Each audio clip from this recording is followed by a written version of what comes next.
Bapak non-muslim ini datang lagi ke masjid. Bapak ini sungkan datang ke masjid. Beliau sampai duduk di pojokan di bawah tiang listrik. Dan akhirnya saya panggil buat ikut makan. Bapak, kenapa? Tadi kok duduk jauh di sana di bawah tiang listrik? Kenapa tidak duduk di sini aja seperti kemarin? Iya mas, saya sungkan ganggu yang lain. Saya kan non-muslim. Bapak, tidak perlu sungkan ya. Besok kalau kesini lagi, gak apa-apa. Tunggu di teras sini aja. Kami tidak pernah membeda-bedakan. Semua boleh datang dan ikut makan di masjid ini. Walau kita beda keyakinan, tapi kita harus saling peduli satu sama lain. Oh iya mas, terima kasih banyak ya mau nerima saya di masjid ini. Kami terbiasa terhadap jamaah baru untuk pendekatan lebih kenal lebih dalam. Akhirnya bapak ini cerita cukup panjang tentang kondisi hidupnya yang bikin kami sedih tentang perjalanan untuk bertahan hidup. Beliau ini perantauan yang hidup sendiri di Bandung dengan kondisi sedang sakit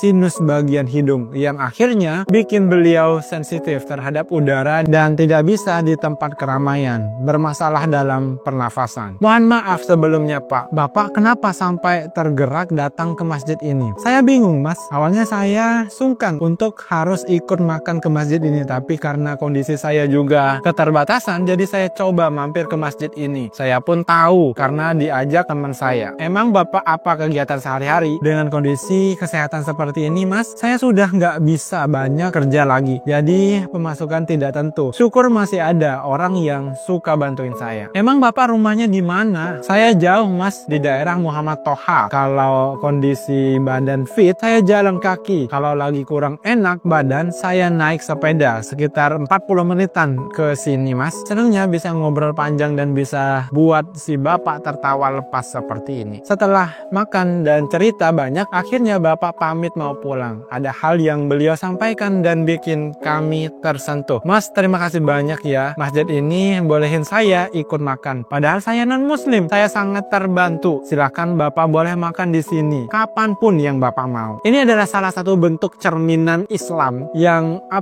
yang kadang luput dari pandangan kita. Ini alasan saya nggak pernah mau ngambil event kopi segelas dari masjid. Bukan apa-apa, biarlah itu semua dinikmati sama yang pantas menikmati. Saya yang masih muda, yang masih mampu bekerja, biar makan dari uang saya sendiri. Saya non-muslim, boleh bersedekah ke masjid ini? Bagaimana caranya? Salam damai. Ya Allah, dari cerita singkat yang kayak gini aja, itu bisa menggerakkan banyak orang yang non-muslim aja. Itu tergerak hatinya buat kayak berdonasi. Sumpah keren.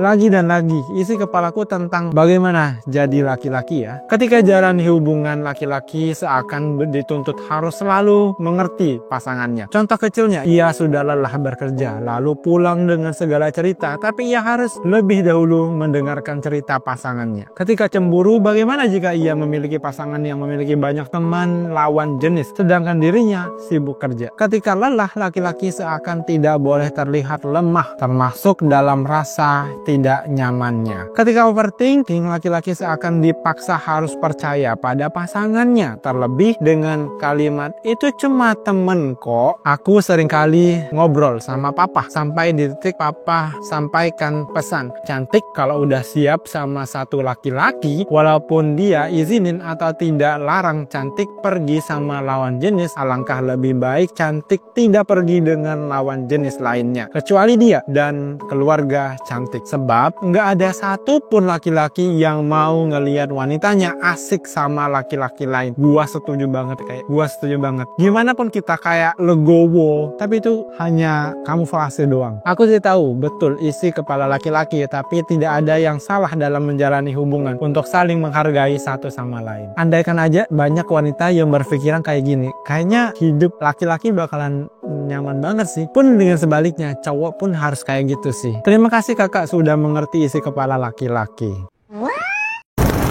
Wanita paling setia jatuh kepada wanita yang nemenin dari casis sampai jadi abdi negara. Perkataan itu pembohong. Saya dengan dia menjalani hubungan sekitar 4 tahun lebih. Saya temenin dia dari nol sampai sukses menjadi abdi negara. Nemenin dia menulis berkas-berkasnya, mengantar dia berangkat sampai pencapaian dia terwujud. Setelah dia lulus dan terpilih menjadi anggota, perubahannya berubah menjadi 100%. Lalu apa yang dia kasih sih buat saya, temanilah dia berproses sampai ia sukses, maka kamu akan menjadi wanita pertama yang dia buang. Gimana ya? Gua nggak bisa ngebantah juga sih, dan nggak semua yang kayak gini juga, tapi ya banyak yang kayak gini, Udah dibilang laki-laki semua pembohong, lah bapak lu juga pembohong. Pasti mantannya suamiku, seneng banget nih lihat Fitri beginian. Soalnya nikahnya sama aku, nggak sama dia yang nemen dari nol. Nggak salah juga kan aku, tapi jangan sombong juga dong. Nggak gitu dong konsepnya. Saya malah sebaliknya, Mbak, ditinggalin. Nah kan, nggak semuanya juga yang kayak gitu, nggak semuanya cowok yang ninggalin. Kadang ada juga yang ceweknya yang ninggalin. Cewek cowok itu sama aja, balik lagi ke pribadinya. Kalau emang dia setia, dia bakal tetap sama lu. Kalau nggak setia, mau sekuat apapun lu menjaganya, dia bakalan pergi juga. Luka masa kecil yang masih membekas. Saat itu aku masih duduk di TK dan aku sudah mendengar ibuku akan merantau untuk bekerja dan aku berencana ingin ikut tapi dilarang oleh budeku. Aku di situ nangis tak henti-henti bersama kakakku yang masih kelas 5 SD. Habis ditinggal itu aku disuruh tidur siang tapi aku masih mengingat itu. Aku pergi ke kamar mandi dengan menangis terseduh-seduh. Selang aku sudah kelas 3 SD. Aku sunat dan saat itu ibuku pulang dan aku meminjam HP ibuku dan gak sengaja membuka galeri. Aku melihat ibuku berfoto bersama laki-laki lain dan saat itu ayahku tahu. Dan pada malam harinya aku berpura-pura tertidur saat ibu dan ayahku berantem. Aku di situ nangis mendengar mereka berantem sambil menjamkan mata. Dan pada keesokan harinya ibuku pamit sama aku dan kakakku mau bercerai. Gak seru. Dan ayahku berkata jangan sentuh anak-anakku. Di situ aku dan kakakku menangis terseduh-seduh dan ibuku mengemasi barang-barangnya. Semua barang yang ibuku punya dinaikkan ke atas mobil dan membawa motor yang setiap hari dibawa oleh kakakku. Dan setiap aku bertemu ibuku, aku selalu dilarang, disuruh masuk kamar. Terima kasih sudah mendengar cerita dan keluh kesahku. Ini monyet lah. Lu larinya lu. Larinya itu loh. Apa lu? Larinya kayak anak-anak biasa gitu. Jalannya tuh kok kayak gitu ya?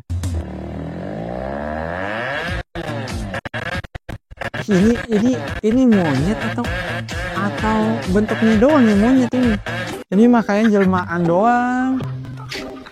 Larinya kayak dikejar monyet. Lah lu monyetnya bagaimana?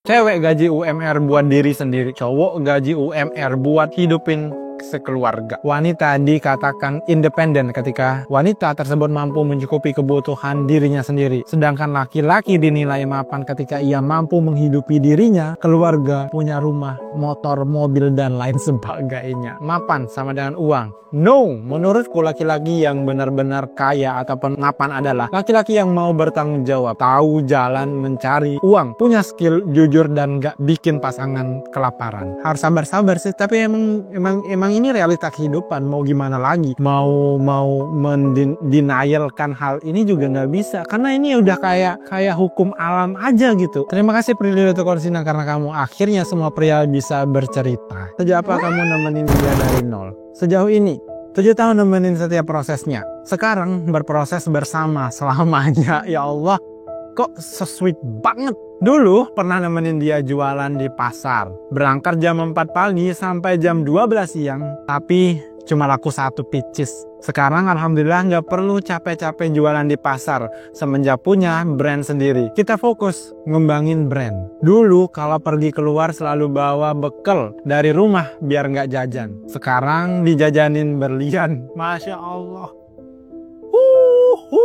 Apapun yang ku mau selalu diusahakan. Dari dulu kita punya tujuan yang sama, yaitu membantu dan mengangkat derajat orang tua. Alhamdulillah kita bisa menikah dari hasil kerja keras selama ini. Di hari pernikahan, mereka cukup duduk manis dan tersenyum lebar tanpa harus memikirkan apapun. Dulu packing dan live dikerjakan di rumah kontrakan orang tua. Tempatnya sangat terbatas. Sekarang kita udah punya kantor sendiri. Dulu takut banget gak bisa bayar kuliah sendiri karena jualannya masih naik turun. Sekarang bisa lulus kuliah dan statusnya udah menjadi istri. Terima kasih ya Allah, Engkau telah mampukan kami dan dukungan serta doa orang tua kami yang luar biasa.